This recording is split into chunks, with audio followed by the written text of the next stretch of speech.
Hello बच्चों, तो आज हम लोग स्टार्ट करने वाले हैं आत्मा की निरुक्ति की बात करें तो आत्मा तते व्यापी वापी इव स्याद यावत व्यापी व्याप्ति भूतम इति। तो आत्मा शब्द अत धातु अथवा अप धातु से निष्पन्न हुआ है। अप का अर्थ निरंतर गतिशील रहना और अत का धातु का अर्थ है व्याप्त रहना, मतलब पूरे शरीर में व्याप्त भी रहे और लगातार गति भी करती रहे, मतलब कभी यहीं इस जगह से उस जगह से, ठीक है।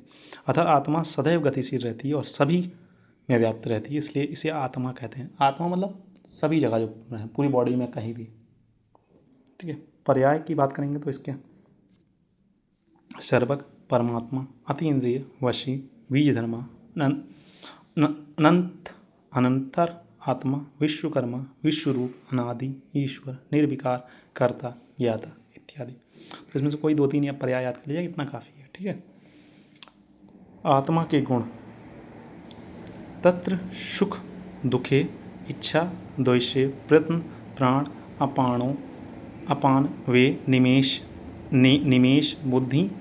बुद्धिर्मना संकल्पो विचारणा स्मृति विज्ञानम मध्यवास्यो विश्व उपलब्धि गुणा। सुख दुख इच्छा द्वेष प्रयत्न, प्राणवायु का धारण करना, अपान वायु छोड़ना, आँख खोलना आँख बंद करना, बुद्धि मन, संकल्प विचारणा, स्मरण करना, विज्ञान, अध्यवसाय मतलब निश्चयात्मक बुद्धि और विषय उपलब्धि इंद्रियों के द्वारा विषय ज्ञान, ये गुण आत्मा के कर्म यानी है। तो ये वाला जो श्लोक है, जो बड़ा वाला श्लोक है, ये वाला श्लोक आप लोगों को याद करना पड़ेगा, क्योंकि आत्मा जो है वो 5 नंबर में भी पूछ लेता है, कभी भी 10 नंबर में पूछ लेता है। तो फिर ये वाला श्लोक आप लोगों को याद ही करना पड़ेगा। प्राणा अपाणो निमेश अध्या जीवनम मनसो गति इंद्रियांतर संचार प्रेरणम धारणम चायत देशांतर गति स्वप्ने पंच तत्व ग्रहणम तथा दृष्टच दक्षिणेन अक्षण सव्य नव गमस्तथा इच्छा द्वेष सुखम दुखम प्रत्न सचेतना गति बुद्धि स्मृति अहंकारो लिंगानी परमात्मा। ठीक है, यहीं तक याद करना है। इसकी जो 6 लाइनें शुरू की वो याद करनी है आप लोगों को, ठीक है। मानते हैं बड़ा है लेकिन याद करना ही पड़ेगा, ठीक है। ये इंपॉर्टेंट श्लोक है। अगर अच्छे नंबर चाहिए, 10 में से 6-7 चाहिए तो याद कर सकते हैं, नहीं तो आप हिंदी भी लिख के आओगे तो फिर 3-4 नंबर के लिए तैयार रहो, ठीक है। ठीक है, ये श्लोक मोस्ट इंपॉर्टेंट है तो इसे याद करना पड़ेगा। ऊपर वाला चाहे तो आप छोड़ सकते हैं। प्राण अपान उन्मेष निमेष, प्राण अपान मतलब सांस लेना सांस बाहर निकालना, उन्मेष पलकों का खोलना झपकाना, जीवन मन की गति, इंद्रियांतर में मन का संचरण, इंद्रियों में मन का संचरण, प्रेरणा देना धारण, स्वप्न में विभिन्न देशों में सपना मतलब सपने में कभी स्विट्जरलैंड घूम रहे हो, कभी कहीं और अमेरिका घूम रहे हो तो स्वप्न में देशों का संचरण, पंच तत्व को ग्रहण करना, मरणोपरांत मतलब मरने के बाद सिर्फ हमारे शरीर से आत्मा निकल जाती है, बाकी तो सब चीज़ रहती है।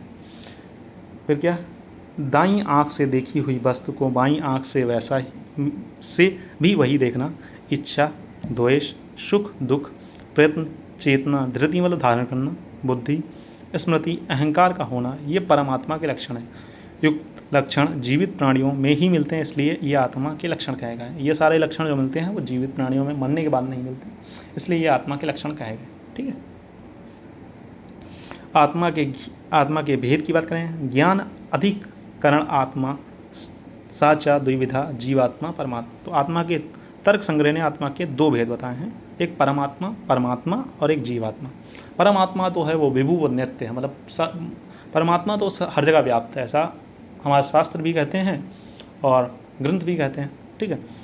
और पंडित जी भी कहते हैं कि परमात्मा तो हर जगह रहता है, ठीक है। जीवात्मा जो होता है हर मनुष्य के शरीर में रहती है और यह बंधक बनी हुई रहती है। आयुर्वेद में आत्मा से 3 अर्थ में लिया गया, परमात्मा, अतिवाहिक या सूक्ष्म शरीर युक्त आत्मा, स्थूल चेतन शरीर या कर्म पुरुष, ठीक है। परमात्मा के बाद निर्विकारम परम सत्वम सर्व सत्वभूत गुणे इंद्रिय चेत अन्य कारणम नित्यो दृष्टया पश्यति ही क्रिया। तो जो परमात्मा है वो निर्विकार अर्थात सुख दुख से रहित होता है, वही आत्मा मन पंच महाभूत उनके गुण तथा 10 इंद्रियों से युक्त होता है, वही ज्ञान प्राप्त करने में कारण होता है, वही नित्य है, वही संपूर्ण जगत की क्रियाओं का दर्शक है। यानी कि सारी जो जगत में क्रियाएं हो रही हैं वो परमात्मा के कारण ही हो रही हैं, मतलब परमात्मा के कारण ही हो रही हैं। और ये किसी विकार से युक्त नहीं होता है। इसे कोई ना सुख का भान होगा ना दुख का भान होगा। ठीक है। जीवात्मा, शरीर से संबंध आत्मा को जीवात्मा कहते हैं। जब तक ये शरीर से संबंध नहीं हुई तब तक उसे परमात्मा कहेंगे। उस पर ना सुख होगा ना दुख होगा, कुछ नहीं होगा। जब वो शरीर से संबंध हो जाती तब उससे सब कुछ महसूस होता है। शरीर से संबंध आत्मा को जीवात्मा कहते हैं। जीवात्मा प्रकृति से बंधा हुआ होता है, जबकि परमात्मा माया से मुक्त होता है। जीवात्मा अचेतन शरीर में चेतना उत्पन्न करता है। मतलब अगर मरा हुआ शरीर है, अगर उसमें आत्मा ट्रांसफ़र कर दिया तो वो जिंदा हो जाएगा। कहने का मतलब ये है। जीवात्मा में सुख दुख का ज्ञान होता है। जीवात्मा के दो भेद होते हैं, सूक्ष्म शरीर और स्थूल शरीर। ठीक है। अति वाहिक या सूक्ष्म शरीर युक्त आत्मा, जीवात्मा रहित स्थूल पंच महाभौतिक शरीर को मृत कहते हैं। इसके पंच महाभूत स्व तत्वों में विलीन हो जाते हैं, परंतु आत्मा अविज्ञ के कारण एक दूसरे शरीर को धारण किए रहती है। उसे सूक्ष्म शरीर या लिंग शरीर कहते हैं। या सूक्ष्म शरीर सभी योनियों में प्रवेश कर सकता है। इन्होंने कहा है कि जब शरीर पूरा नष्ट हो जाता है, पंच तत्व जो हैं वो जैसे आकाश वायु अग्नि जल पृथ्वी, उनमें जो कंपोनेंट वहाँ के शरीर में बने हुए हैं वो अपने कंपोनेंट चले जाएंगे। बाद में एक छोटी सी मतलब एक आभा सी रह जाती है, जिसे आत्मा कहा गया है। ये जो आभा है, मतलब ये जो आत्मा है, अति सूक्ष्म शरीर युक्त आत्मा है, ये किसी भी योनि में जा सकती है। मतलब आप चाहे शेर भी बन सकते हैं, आप चीता भी बन सकते हैं, आप टाइगर भी बन सकते हैं। अगले जन्म में आप क्या बनेंगे ये आत्मा के ऊपर डिपेंड करेगा। ये किस योनि में जाएगी उसी अनुसार आपका जन्म होगा। ठीक है।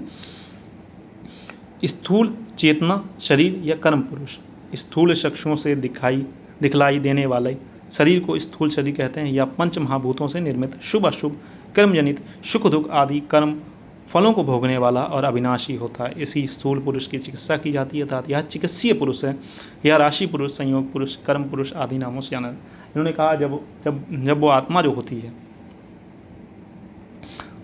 जब आत्मा हमारे शरीर में रहती है तो वही सारी कर्म करती है, और इसी को हम लोग राशि पुरुष, संयोग पुरुष या कर्म पुरुष के नाम से जानते हैं।